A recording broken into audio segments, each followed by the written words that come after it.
Where Lisa Callan's legs should have been, there was only blood and jagged pieces of bone. An Islamic State bomb had just blown off both her lower limbs, one below the kneecap and the other above. Now the 27-year-old Kurd had to make a choice, to spend the rest of her life in a wheelchair or to die.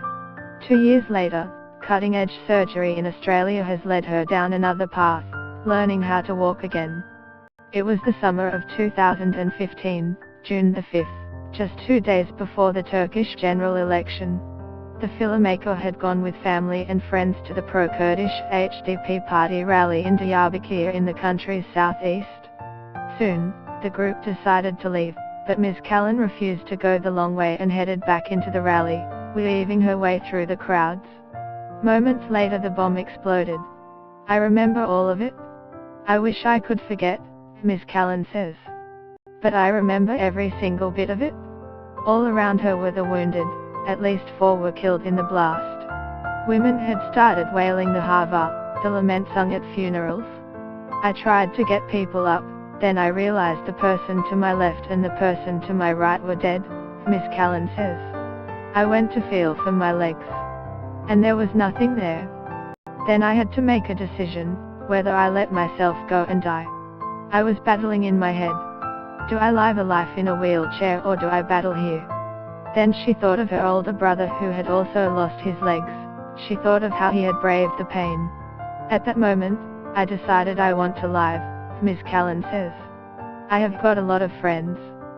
I knew I could survive." The Kurdish community in Australia and Europe raised more than $500,000 for the medical costs. 8 operations followed, aimed at reducing the pain and get her walking. But every operation shortened the legs further, decreasing her chance of being able to walk using the traditional socket method to attach the prosthesis limb. "A lot of these operations, they pull you down towards the ground," Ms. Callan says. "But I was going to allow this, I was going to stand up." Then she heard of Drive Munjed al-Mudaris in Sydney.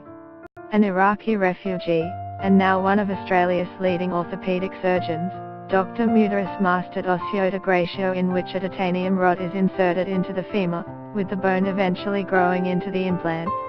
A prosthesis is then attached to the implant, allowing mobility and comfort. "This is my last chance here in Australia," Ms. Callan says. 2 months after the operation, she is in Melbourne to meet the Kurdish community. Dressed in a bright floral dress, with a yellow headband, she radiates positivity. Through an interpreter, she tells of the aftermath of the bomb blast with wry humor and even bursts of laughter. And yet she says it is only natural to feel sad. "You are constantly reminded of your disability even when you are crossing the street, how people look at you, see you are disabled," she says. "Yes, I have those moments of sadness. I see that people see me as someone who is disabled. But I still feel strong." What she does to allow herself to feel is hate.